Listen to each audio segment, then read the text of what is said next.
Hi guys, just going to look at doing a catch up on what we did today and yesterday in lesson. So we're looking at expanding brackets for a start, then I'm going to do expanding double brackets, then I'm going to go on and look at factorising. So first off, if we can see just over here, okay, we're going to expand these brackets out. Expand by the outside term multiplying by each of the inside terms. Okay, so we're going to do x times y is going to give me xy, okay, and then x times 5 is going to give me 5x. I leave the sign in between it just the same, okay, because they're both positive in this case. Looking at the next one, q times p. I've got two variables again, so I can put qp. I could put that the other way around. I could do pq, so it's in alphabetical order. It really doesn't matter. They prefer to see it in alphabetical order, but like I say, it can be qp or pq. And then I've got q times -4, so that's going to be 4q, and remember, a positive and a negative is going to be a negative. Okay, and the last one, x times x is going to give me x squared. It's the same term, so if you think about it as x times x, I've got x times by itself 2 times, okay, so x, hence the x squared, and then x times -2 is going to give me -2x. Okay, slightly harder. The only difference here in the first one, I've got a minus outside of the bracket. So what I'm timesing by, I'm not literally timesing by the algebraic letter like I did on the ones earlier. Okay, I'm timesing by the minus sign. So I've got minus times m. So m's positive, and I'm timesing by a minus, so that's going to be minus m. I've got minus again times a positive, so two different signs. Minus times positive is going to give me a negative, and that's going to be -3. On the next one, -4 times positive r is going to give me a negative, so it's -4r. And I've got a negative this time times a negative. Negative and a negative gives me a positive. 4 times 9 gives me 36. Okay, and the last one, -v times v. Again, it's the same letter, so we've got v squared, and we've got a negative and a positive. So that's going to give me a negative, and a negative again times a positive gives me a negative, but I've then got 4v. So that's expanding if you've got one bracket. If we've got two brackets, again, there's a two methods, so I'm going to use the FOIL method, so I'm going to use the first term in each case. So the first term is going to be a times a, which is going to give me a squared. The outside term is going to be a times 2, which is going to give me 2a. The inside terms, inside of my brackets, I've got -1, oops, inside, I've got -1 times a, which is going to give me -1a. I could just make that -a because there's only one of them. And the last one, I've got the last term in each bracket, so that's the last one in the first bracket, that's the last one in the second bracket. So my last term is going to be -1 times +2. -1 times 2, negative times a positive is going to give me a negative, so it's going to give me -2.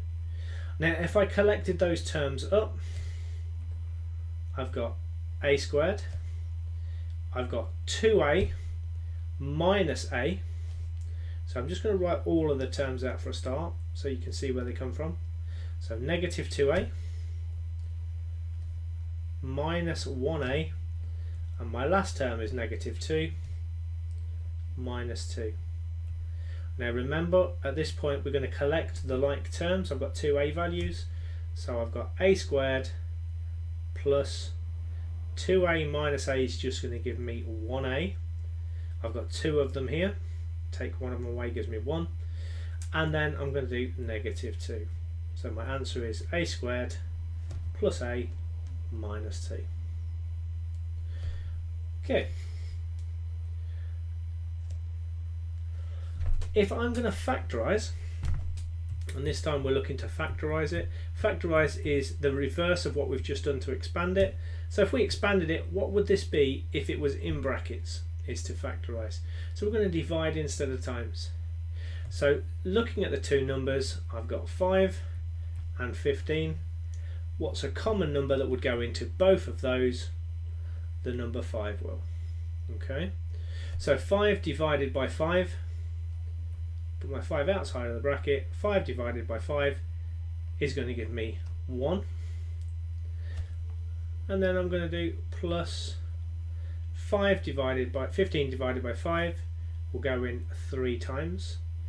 Now if we look back to where we started, that first term is 5c. So I'm going to leave the c where it was. So I've got 1c. 5 goes into 5 once. 5 goes into 15 3 times. So I end up with 1c in the bracket, and I end up with 3 in the other part of the bracket. Looking at the next one, I've got 10d plus 35. Okay, so I'm looking to see what's going to go into 10 and 35 equally. Well, 10 won't go into 35, but 5 will go into both. So I'm going to divide by 5 again. If I divide 10 by 5, that goes into that twice. If I divide 35 by 5, that goes into that 7 times. So I'm going to take that 5 and put it outside of my bracket. I factorise that number outside of the bracket. Okay, what have I got left? I've got 2d left in the first part plus 7. Now if I multiplied that out and expanded it, just like we did before, 5 times 2d gives me 10d, 5 times 7 gives me 35, so we can get straight back to where we were. Okay, let's just get down a little. Okay, if we're looking at the next two, slightly more difficult in the sense of I've got letters the same, as well as we can factorise a number. So I'm going to try and colour code this. So I've got 12, and I've got x and y, and then I've got 8, and I've got y squared. Okay, remember the squared belongs to the term it follows. So looking at seeing what's the same, I can do something with the numbers, because what will go into that? Well, 2 will go into it. Is there a bigger number that would go into it? 4 would go into both, but 8 won't go into 12. Okay, so I can't divide by 8, but I can divide by 4. So 4 is the number I'm going to take out. Divide by 4, divide by 4. Because I'm dividing by 4, that's the factorised number that can come outside of my bracket. 4 goes into 12 3 times. 4 goes into 8 2 times. So my numbers are done. Is there anything else that's the same? Well, I've only got one x in this sum. There's no x's over here, so I can't take an x out because it's not common. But I have got one y here, and I've got y squared here. Now if you think y squared is just y times y, and this side I've just got the 1.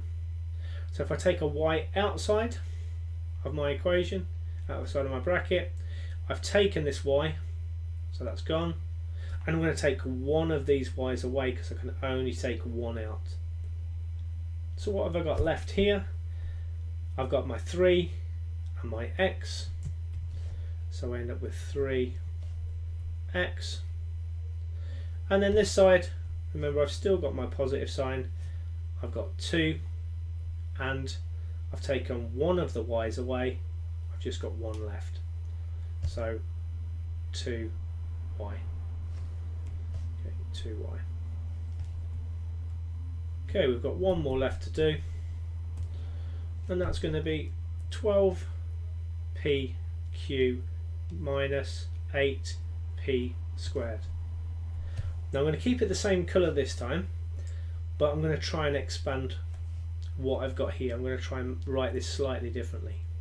So 12pq minus 8p times p, just so that we can see that we've got two lots of p there, 2p times p.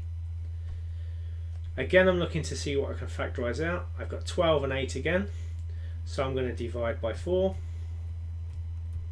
4 goes into 12 3 times, 4 goes into 8 2 times, so I've taken the 4 out.